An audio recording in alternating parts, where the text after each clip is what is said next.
श्रीगुरुभ्यो नमः। नारायणाय परिपूर्णगुणार्णवाय विश्वोदयस्थितिलयोन्नियतिप्रदाय ज्ञानप्रदाय विबुधासुरसौख्यदुःखसत्कारणाय वितताय नमो नमस्ते। नारायणं सुरगुरुं जगदेकनाथं भक्तप्रियं सकललोकनमस्कृतं च त्रैगुण्यवर्जितमजं विभुमाध्यमीशं वन्दे भवघ्नममरासुरसिद्धवन्द्यं। नारायणं नमस्कृत्य नरं चैव नरोत्तमं देवीं सरस्वतीं व्यासं ततो जयमुदीरये। कृष्णाय वासुदेवाय हरे परमात्मने प्रणतः क्लेशनाशाय गोविंदाय नमो नमः. ಶ್ರೀ ಗುರುಭ್ಯೋ ನಮಃ. ಶ್ರೀಮನ್ ಮಹಾಭಾರತ ತಾತ್ಪರ್ಯ ನಿರ್ಣಯ 4ನೇ ಅಧ್ಯಾಯದ 6ನೇ ಶ್ಲೋಕ.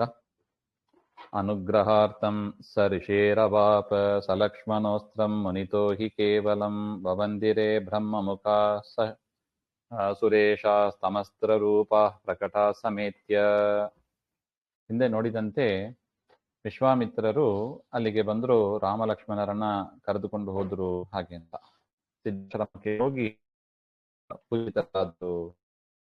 ತದನಂತರ ವಿಶ್ವಾಮಿತ್ರ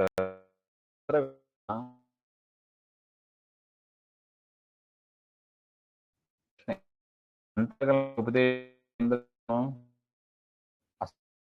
ಮಾಡುವುದು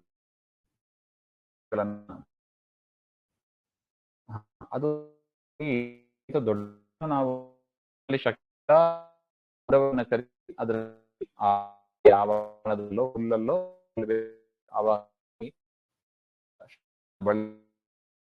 ಮಾಡೋದು. ಹೇಗೆ ಆಗ್ನೇಯ ಅದು ಅದರ ಅಗ್ನಿ ಇದು ನನಗೆ ಅಸ್ತ್ರವಿದ್ಯೆ ಬೇಕಾ ಅನ್ನೋದು ಪ್ರಶ್ನೆ. ಯಾಕೆ? ಸರ್ವಜ್ಞ, ಸರ್ವೋತ್ತಮ. ಅವನಿಗೆ ಬೇರೆ ಮಂತ್ರದಿಂದ ಪ್ರಾರ್ಥನೆ ಮಾಡಿ ವೇದ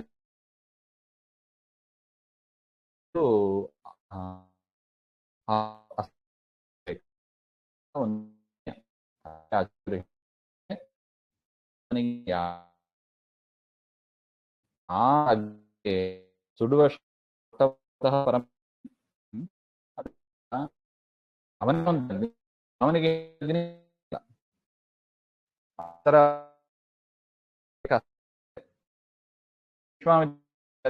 ಹೇಳಿ ಹಾಗೆ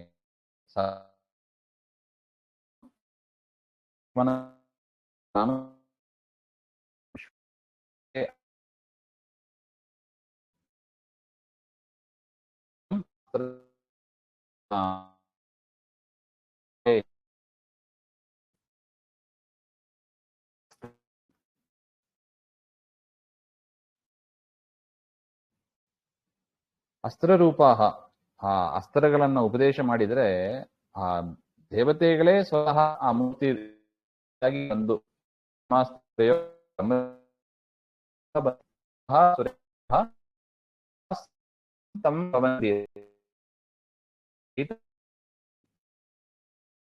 ಮುಂದೆ ನಮಸ್ಕಾರವನ್ನು ಮಾಡಿದ್ರು.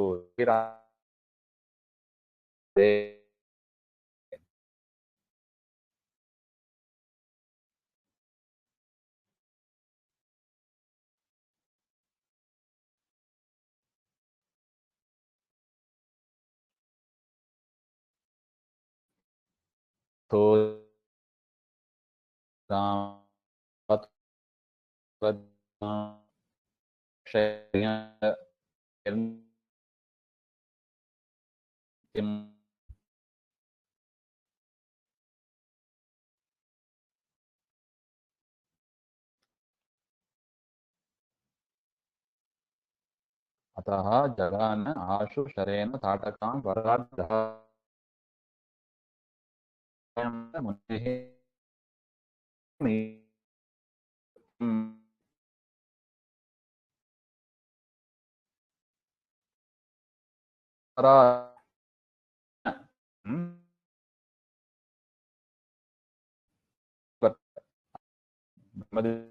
विश्वामित्र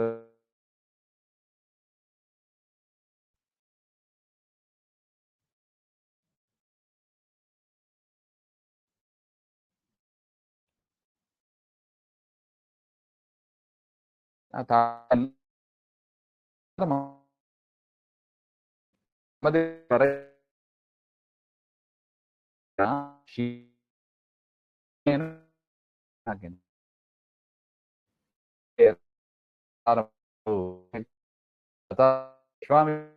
ಯಜ್ಞಸ್ಯ ರಕ್ಷಂ ಚಕಾರ, ವಿಶ್ವಾಮಿತ್ರರ ಯಜ್ಞದ ರಕ್ಷಣೆಯನ್ನ ಮಾಡಿದರು ಹಾಗೆ ಅಂತ. ಸುಬಾಹುಂ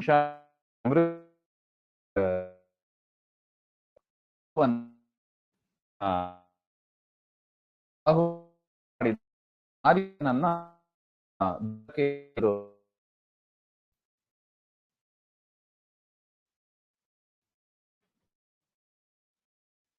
ಹೆಚ್ಚಾಗಿ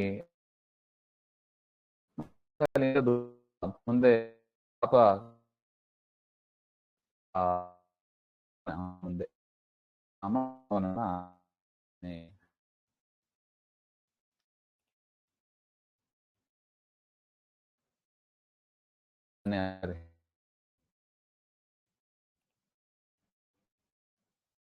ಸುಬಾಹುವನ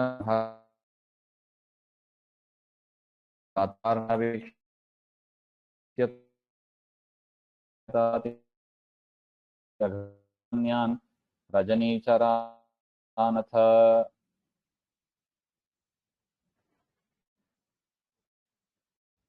ವಿರಿಂಚಸ್ ವಚಃ ತು ಮಾನ್ಯಾಃ ಶರೇಣ ಮಾರಂ ಅಥ ವರ್ಣ ಅಕ್ಷಿಪ್ತ.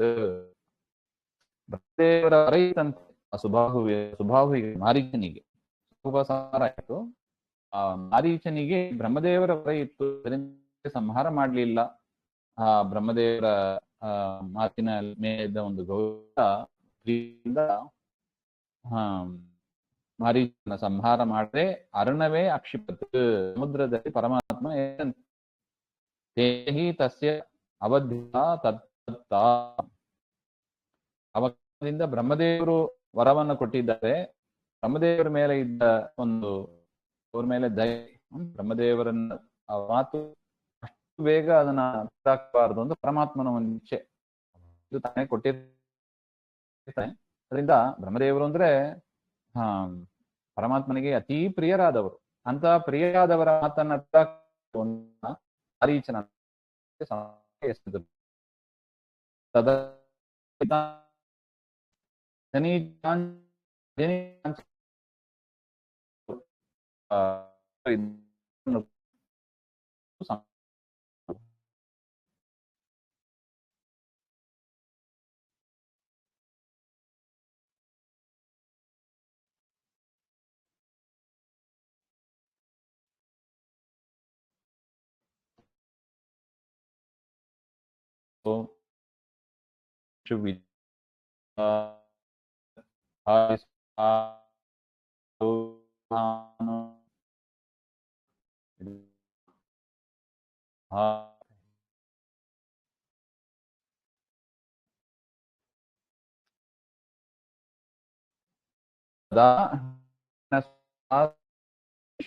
ಸರ್ವಶಃ ವಿಘೋಷಿತ. ಆ ಜನ್ಮದಲ್ಲಿ, ಆ ಸಂದರ್ಭದಲ್ಲಿ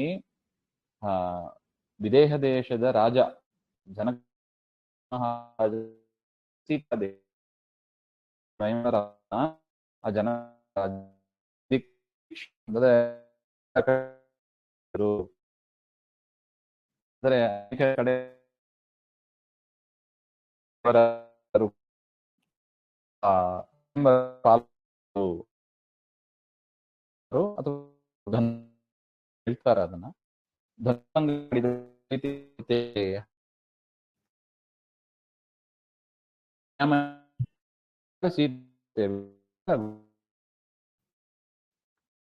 ವಿಶ್ವಾಸ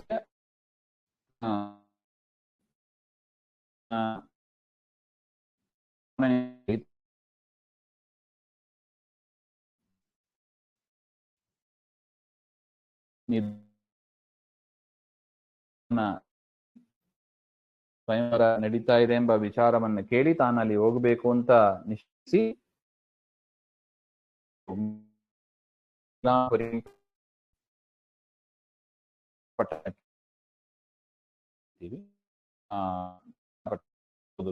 ಹಾಗೆ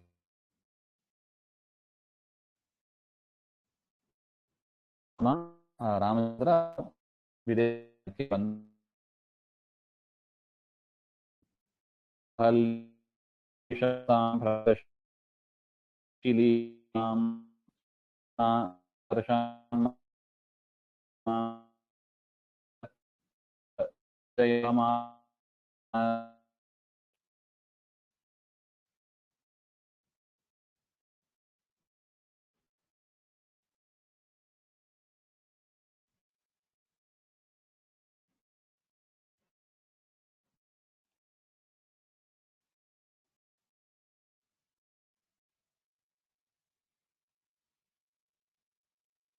ಆ ಸಂದರ್ಭದಲ್ಲಿ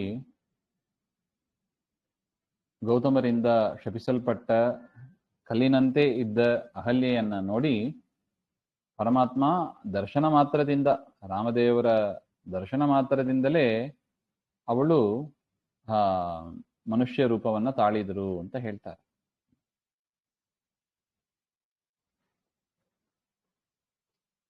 ಇಂದ್ರಕೃತಾತ್ ದರ್ಶನಾತ್ ಪತಿನ ಅಭಿಷಪ್ತಾಂ, ಇಂದ್ರನಿಂದ ಮಾಡಲ್ಪಟ್ಟಿದ್ದು ಅದು ದೈವ ಸಂಕಲ್ಪ, ಪರಮಾತ್ಮನ ಅಪ್ಪಣೆಯಂತೆ ಗೌತಮರಿಗೆ ಅಧಿಕ ಪುಣ್ಯ ಆಗಿತ್ತು. ಆ ಅಧಿಕ ಪುಣ್ಯವನ್ನ ತೆಗಿಬೇಕು ಅಂತ ಹೇಳಿ ಗೌತಮರು ಶಾಪ ಕೊಡಬೇಕು. ಗೌತಮರು ಶಾಪ ಕೊಡಬೇಕು ಅಂದ್ರೆ ಅಹಲ್ಯೆಗೂ ಅಂತ ಒಂದು ಪ್ರಾರಬ್ಧ ಇತ್ತು. ಅದರಿಂದ ಅಹಲ್ಯೆಯನ್ನ ಇಂದ್ರದೇವರು ಭೋಗ ಮಾಡಿದರು ಹಾಗೆ ಅಂತ.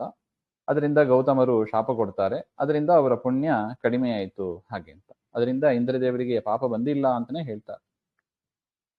ಶಿಲೀಕೃತಾಂ ಸ್ವದರ್ಶನಾತ್ ಅಂತ ಆ ರೀತಿಯಾಗಿ ಅಹಲ್ಯೆಗೂ ಶಾಪ ಕೊಡ್ತಾರೆ ಗೌತಮರು, ನೀನು ಕೂಡ ಕಲ್ಲಾಗು ಹಾಗೆ ಅಂತ. ಅದರಂತೆ ಅವರು ಇದ್ದಿರ್ತಾರೆ. ಆ ಕಲ್ಲಾಗಿದ್ದ ಅಹಲ್ಯೆಯನ್ನ ಪರಮಾತ್ಮ ರಾಮಚಂದ್ರ ತಾನು ನೋಡಿ ತನ್ನ ದರ್ಶನದಿಂದಲೇ ಮಾನುಷತಾಂ ಉಪೇತಾಂ, ಮನುಷ್ಯ ಶರೀರ ಬರುವಂತೆ ಮಾಡಿ ಅಹಲ್ಯಾಂ ಗೌತಮೇನ ಸುಯೋಜಯ ಮಾಸ, ಅಹಲ್ಯೆಗೂ ಗೌತಮರಿಗೂ ಸಂಯೋಗ ಆಗುವಂತೆ ಮಾಡಿದರು, ಅಂದ್ರೆ ಒಟ್ಟು ಸೇರಿಸಿದ್ರು. ಮೇಲನಂ ಕಾರಿತವಾನ್ ಅಂತ. ಇಲ್ಲದಿದ್ರೆ ಪಾಪ ಅವರು ಗೌತಮರು ಒಬ್ಬರೇ ಇರ್ಬೇಕಾಗ್ತದೆ. ಅಹಲ್ಯೆ ಕಲ್ಲಾಗಿ ಬಿಟ್ರೆ ಗೌತಮರು ಒಬ್ಬರೇ ಇರ್ಬೇಕಾಗುತ್ತೆ. ಪರಮಾತ್ಮನಿಗೆ ಅದನ್ನ ಪರಿಹಾರ ಮಾಡಬೇಕು ಅಂತ ದಂಪತಿಗಳು ಒಟ್ಟಿಗೆ ಇರಬೇಕು ಎಂಬ ದೃಷ್ಟಿಯಿಂದ ಪರಮಾತ್ಮ ಅಹಲ್ಯೆಯನ್ನ ದರ್ಶನ ಮಾತ್ರದಿಂದಲೇ ಅವರನ್ನ ಮನುಷ್ಯತ್ವ ಬರುವಂತೆ, ಅಂದ್ರೆ ಮನುಷ್ಯ ರೂಪ ಆಗುವಂತೆ ಮಾಡಿದ್ರು ಹಾಗೆ.